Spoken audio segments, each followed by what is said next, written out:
Tonight the talk is about misconceptions about Buddhism. There's a lot of misconceptions about Buddhism. The first one concerns more of Malaysian temples. When I was young, actually I went to a Catholic school for 12 years. And during my time they had a lot of European brothers who came from Ireland, came from Canada, came here when they were very young, about 25, haven't taken their perpetual vows. And they came to teach their religion and spread education. And many of them died here. So I learned a lot about Catholic religion from them. My parents were supposed to be Buddhists. And whenever my mother had problems, and she had a lot of problems because she had to bring up 8 children, so she would go to a Chinese temple and pray for divine help. And as a small boy, I went along with her. And when you go to some of these Chinese temples, you find statues, frightening looking statues, with long tongue, long hair. It didn't appeal to me at all. So I thought, if that is Buddhism, I don't want to be a Buddhist when I grow up. I want to be a Catholic. So that's one thing. A lot of people, they don't differentiate a Chinese temple or a Taoist temple from a Buddhist temple. If you go to a Buddhist temple, there should be very much less statues or no statue. But in these Taoist temples, they have a lot of spirits, these statues of spirits that people pray to. So that's the first thing in Malaysia. People mistake Chinese temples for Buddhist temples. Generally we call these Chinese temples Taoist temples, but they are also not really Taoist temples. If you go to a real Taoist temple, as I've been to one in Petaling Jaya, Jalan Gasing, you find on the altar nothing. There's an altar, but there's nothing on the altar. The Taoists, they don't pray to statues. It's what we call nowadays Taoist temples. They are also a degeneration of Taoism. Just like nowadays there's a lot of degeneration of Buddhism. And a lot of things that people think is the Buddha's teachings is actually not the Buddha's teachings. So that's the first thing. You have to differentiate a Chinese or a Taoist temple from a Buddhist temple. The second thing is a lot of people think that idol worship is part of Buddhism. Idol worship is not a part of Buddhism. It seems that for 500 years after the Buddha passed away, there were no statues, there were no idols. Nobody prayed to idols. Even a statue of the Buddha, nobody made, because they understood the Dhamma. They understood that the Dhamma was to be practiced, that everything was inside. Everything depends on the inside, on your mind, not on external things. So a lot of so-called Buddhists come to the temple or the Buddhist society to pray. What in Chinese we call Pai Fo, right? Pai Hut, But that is not the practice of Buddhism, not to pray, but to swear for, right? Swear for is to study the Buddha's teachings, to walk the path that the Buddha walked, and which the Buddha encouraged us to walk, to minimize our suffering, and if possible to end our suffering totally. So the statues that you find in a lot of temples like Kuan Yin, the goddess of mercy, Amitabha Buddha, I think here, Medicine Master Buddha, all these are not part of original Buddhism. They are part of Mahayana Buddhism. and they are also part of Tibetan Buddhism, but they are not part of original Buddhism. Kuan Yin actually, what we call Kuan Yin in Sanskrit is Avalokitesvara. And this word Avalokitesvara, the last word is Iswara. Nowadays you look at proton cars, they put Iswara. Actually the word means God. The word means God. So Avalokitesvara is the God who contemplates the sounds of the world. And the earliest statues of Avalokitesvara that came over to China was a statue of a man with a moustache, a bit of a beard. And then the Chinese people thought, this God is supposed to be very compassionate. The man's heart is not as compassionate as a woman's heart, right? So they changed Kuan Yin from a man to a woman. And they created stories about how Kuan Yin manifested in China, the daughter of a fisherwoman, a fisherman. So that's one story of Kuan Yin. Another one, another legend, that Kuan Yin was reborn as the princess in China. One of the princesses in China was supposed to be very compassionate, so they said she was a Hua Shen, Kuan Yin Hua Shen, right? Manifestation of Kuan Yin. So that is all not part of original Buddhism. Amitabha Buddha, according to a Mahayana book I've seen, was supposed to be a Persian god, Persian sun god. So because the sun sets in the west, so they say that this Amitabha resides in the west every day, comes up in the east, will go back to the west, right? So that is why this Amitabha is known as the Buddha of limitless light, right? Amitabha, Amitayas, it means limitless light. So all these grew up later. It is not part of original Buddhism. Medicine Master Buddha also. So you have to differentiate a lot of these later additions that came into Buddhism, which were not part of the original Buddha's teachings. So actually, originally there were no statues, no idol worship, and this is what we are trying to do in our new monastery in Timor. We're not going to have any idols, not going to have any Buddha images. Because some of our supporters, they were astonished. They say, how can you have a temple, a monastery without a Buddha statue? This is what we are going to do. Okay, another thing, another misconception about Buddhism is that life is destined by, maybe in other religions they say destined by other things, but some people think that our life is destined by karma.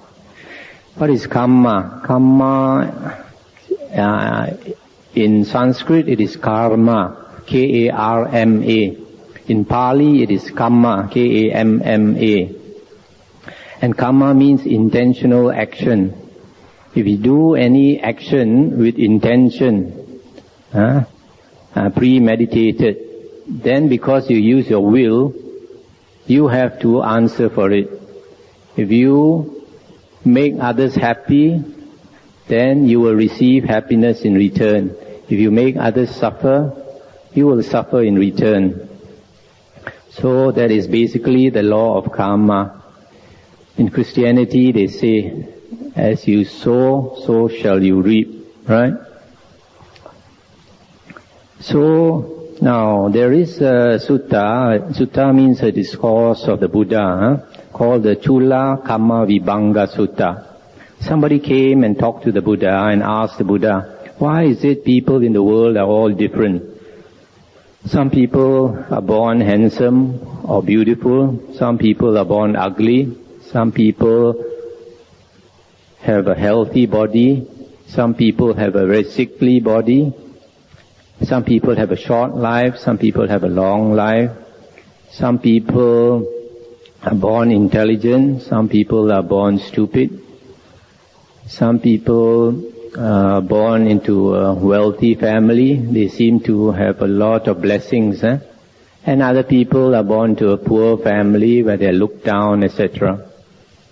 So what is the cause why people are born differently?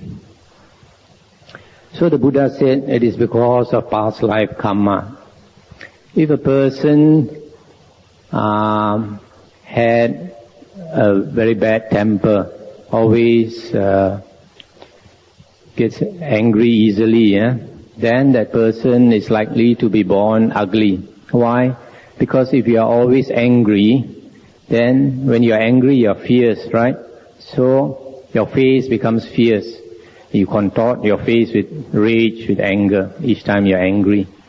So if you make it a habit, every day you do it, so it's very logical that you will be born with an ugly face. But if a person is of a very sweet nature, if you try to annoy him, he doesn't lose his temper, he just smiles.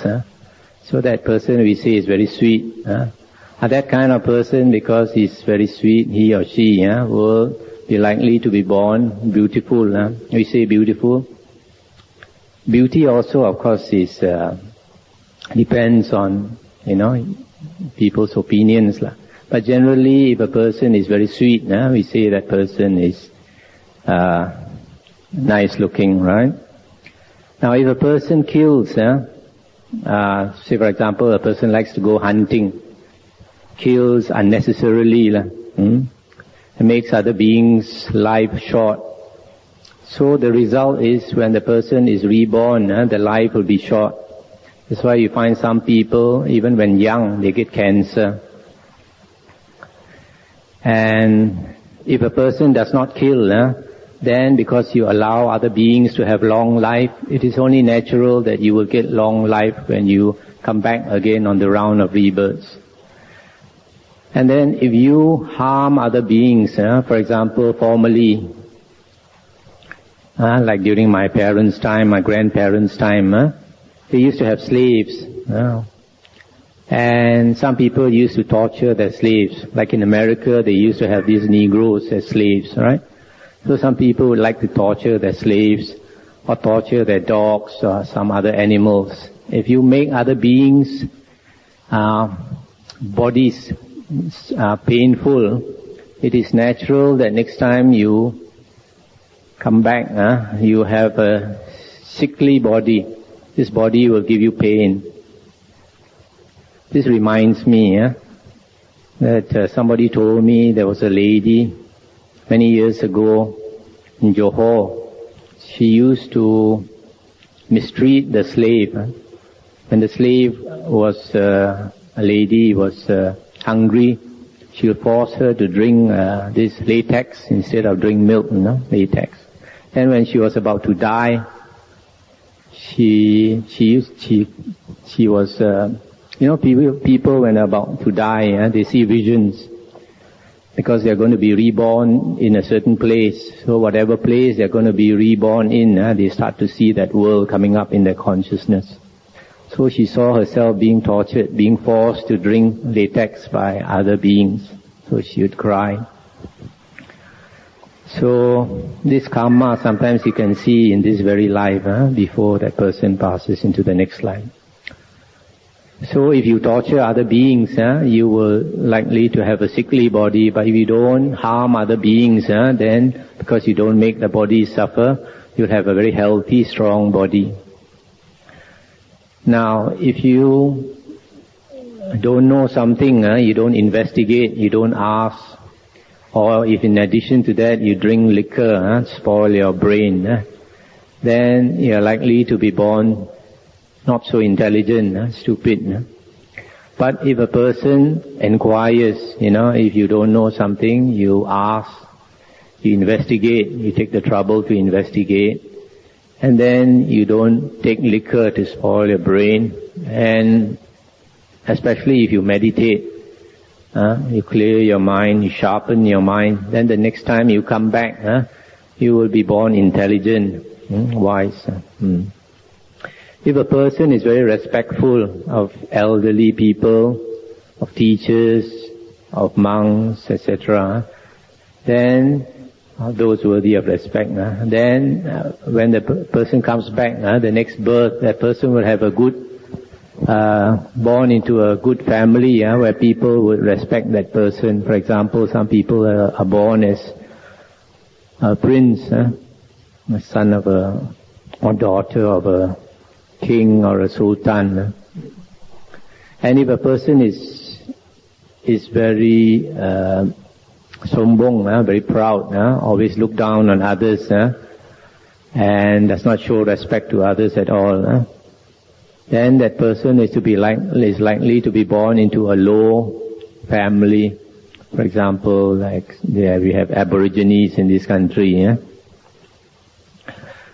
and if a person is very helpful towards others, so very generous, very charitable, then next time when that person comes back, it's very likely that person either will be born wealthy or that person can become rich very easily. But conversely, if a person is very selfish, doesn't help others at all, then that person is not likely to be wealthy. If that person is not charitable. For example, you can see sometimes two persons open the same type of shop down on the street, and one person's business is very good, another person's business is not very good. So you can think that person who used to help others, that person creates a good affinity with others.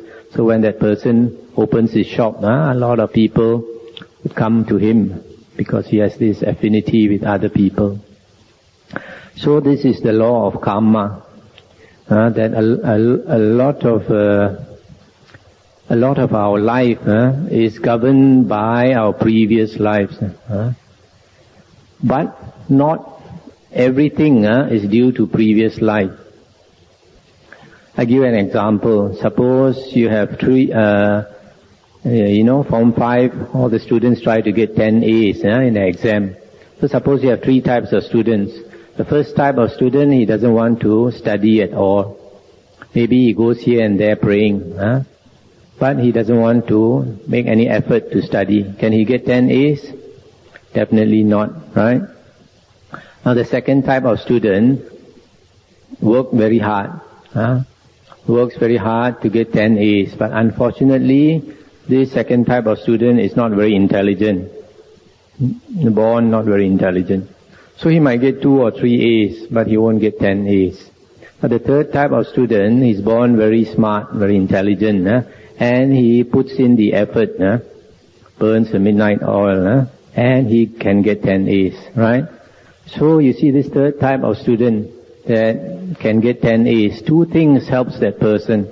The first one is being born intelligent. That is previous life karma. Okay? And then working very hard is present life karma. So two things must work together. What you want, you must have that blessing from the previous life to help you. And in addition, you make the effort in this life. So then you can get what you want. So it doesn't mean that everything is destined from the previous life. Maybe 70% of our life is determined from previous lives, but another 30% is determined from this life. Now, in one sutta, one discourse of the Buddha in the Anguttara Nikaya, the Buddha said there are certain things in this world that everybody wants, but which is very hard to get. For example, to be born beautiful or handsome, to be healthy, to be happy, to have a long life. And then after that to get a good rebirth. These are the things that everybody wants. But the Buddha said it's very hard to get. And the Buddha said these things are not to be got by vows or prayers. If you keep praying, or you make vows, or even you think about it every day, you are not going to get what you want. The Buddha said, if it were possible to get you what you wanted by prayers or vows or thinking about it every day, then why is there so much suffering in this world? Right? There's a lot of suffering in this world if you take the trouble to look around, and you find that almost everybody prays, right? But the Buddha said, to get what you want, you must walk the path that will lead you to get what you want. And this path is determined by karma. For example, if you want long life, then don't kill. If you don't kill, then you don't have to pray for long life. You will get long life. If you want to be born handsome or pretty, then don't have a nasty temper. Don't always get angry. Then you be very sweet and you will be born very sweet. If you want to be happy, have a very happy life, then give happiness to others. And that happiness will come back to you very naturally without having to pray for it. But if you give suffering to others, and then when suffering comes to you, you start calling heaven for help, no help is going to come. If it were possible that heaven is going to help us, why are those beings suffering in hell? So, the Buddha said, we have to understand the law of karma. What we sow, we will reap in return. So if we understand that, then we should be very careful of our actions. The Buddha is supposed to be the best doctor in the world, the best physician. And he is teaching us preventive medicine. Before you get sick, take the steps of not falling sick. After you get sick, it's too late. You have to take the bitter pill. Now there is another sutta where the Buddha came to a certain place, and those people there were Brahmins. And they told the Buddha, they said, there is a type of Brahmins, I don't know whether they were talking about themselves or another type of Brahmins. They said, when their relative passes away, these Brahmins will take out the corpse as soon as possible. And they'll all carry the corpse very high. And let the corpse face heaven, point towards heaven. And they shout the name of that person who died and ask him to go to heaven. So they think by showing him the direction to heaven, his soul will go to heaven. So these Brahmins, they told the Buddha, they said, Lord, because they know that the Buddha had all these psychic powers. So they said, now that we have an Arahant, Sammasambuddha in the world, an enlightened person, I think we don't have to shout to ask the relative to go to heaven. The Buddha can bring us all to heaven. This is something a lot of people like to know, whether the Buddha can bring us all to heaven. So the Buddha said, before I answer your question, I'll ask you a question first. You answer me first. The Buddha said, suppose some men came to the edge of a pond, a deep pond, and they took a stone, a heavy stone, and they threw it into the middle of the pond. And as the stone was sinking into the middle of the pond, they all shouted, praised the stone, and asked the stone to float to the land. Is it possible, the Buddha asked, for the stone to float up, to come up to land, just because they praised the stone? And they said it's not possible because the stone is heavy, the stone would sink. So the Buddha said, in the same way, suppose a person has done a lot of evil, and after his death, his evil karma is pulling him down to the woeful plains of rebirth. You have 3 woeful plains of rebirth. The worst is the hell realm. The second, a little better than that, is the animal realm, where beings eat each other alive. A little better than that is the ghost realm. And these are the 3 woeful plains. So the Buddha said, because of evil deeds, after death, this person's heavy karma is pulling him down to the woeful plains of rebirth. And then you all come along and shout and ask him to go to heaven. Is it possible? Then after they thought about it, they said, it's not logical. If that person is an evil person, and that person can go to heaven, there must be something wrong somewhere. So the Buddha said, now, another time, this group of people came to the edge of the pond again, and they brought along a cup half filled with oil, and they threw this cup half filled with oil into the middle of the pond. And as the cup was sinking, the oil would float up to the surface. And then these people shouted at the oil, cursed the oil and asked the oil to sink to the bottom of the pond. Is it possible? Then they said no, because the oil is light, oil will float up to the surface.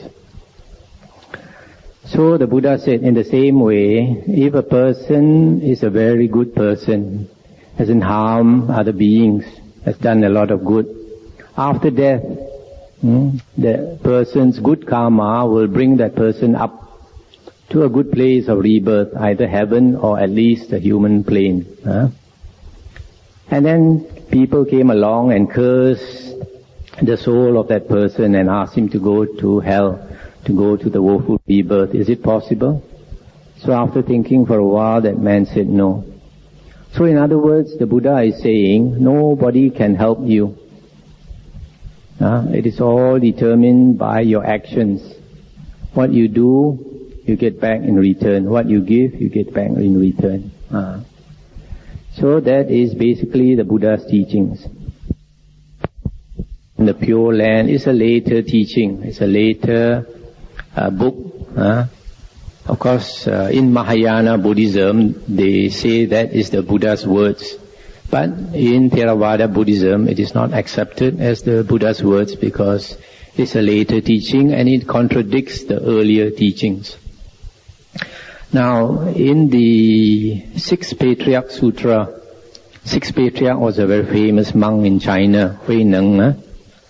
They also asked him this question. They say people say that by reciting the Buddha's name, you can be reborn in the Pure Land. Is it true? And then how did he answer?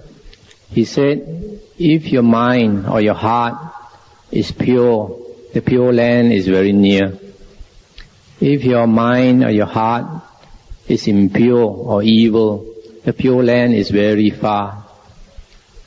Furthermore, he said, deluded people recite the Buddha's name, hoping to be reborn in the West. But wise people purify their minds or purify their hearts. So what is most important in the Buddha's teachings is our mind, our heart. That is the basis for your rebirth. Now another thing about another misconception that you need blind faith in Buddhism. In Buddhism we have a term called saddha. Saddha, and saddha means confidence or trust that the Buddha is enlightened, that the Dhamma is well taught by the Buddha, is a good teachings, and that the Sangha, the Buddha's disciples, practice a good way. And this saddha comes from, this confidence comes from understanding the Buddha's teachings. The Buddha never asked us to take his words for granted. There is a sutta called the Kalama Sutta, where the Buddha said that we should not take everything on hearsay, even if it is in the books, or you hear just because you hear it from somebody who is respectable, etc. But the Buddha said, investigate, think about it, and then if you see that it is true, then only accept it. So the Buddha encouraged inquiry, and the Buddha said even his own words you have to inquire. Don't just take it for granted. Possibly because the Buddha had the wisdom to see that in the future there will be a lot of books claiming to be the Buddha's words. As far as Theravada Buddhism is concerned, the original teachings of the Buddha are found in the four Nikayas, the earliest four Nikayas. Nikayas are, the word Nikaya means collection of the Buddha's discourses. Actually, there are 5 Nikayas, but the last one is a later addition. It's supposed to be a minor collection. Khuddaka Nikaya is the 5th Nikaya, but it has grown to be the largest Nikaya. The first one is the Digha Nikaya, D-I-G-H-A. That's the long discourses of the Buddha. There are 3 books, and altogether there are 34 long discourses. And the second Nikaya is the Majjhima Nikaya, middle-length discourses. There are also 3 books, and the total number of discourses is 152. The third one is the Sangyutta Nikaya, collection of short discourses grouped according to the topic. 5 books there, and you have about 2,000 suttas because they are short. The fourth one is the Anguttara Nikaya. Anguttara Nikaya is the short discourses of the Buddha grouped according to the numerically.